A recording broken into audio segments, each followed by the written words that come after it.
Arkadaşlar bugün size birlikte İlker İstanbul çikolatasını yiyoruz. Gördüğünüz gibi İlker İstanbul. Şimdi evet böyle bir şey. Şöyle tamamını çıkarmayacağım. Hepsini yemeyeceğim çünkü. Şöyle bir şey. Bir kıralım. Nasıl kıracağım? Tut şunu 2 dakika bir. Bir kıralım gördüğünüz gibi. Şöyle daha içi dolgu bir şey, böyle minnacık bir şey de fazla olsa. Hadi tad.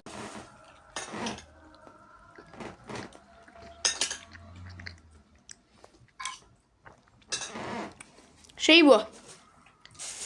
Böyle içine Antep fıstığı yerine şey koymuşlar, böyle fındık koymuşlar işte.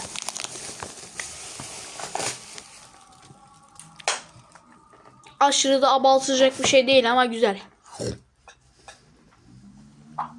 Hadi görüşürüz.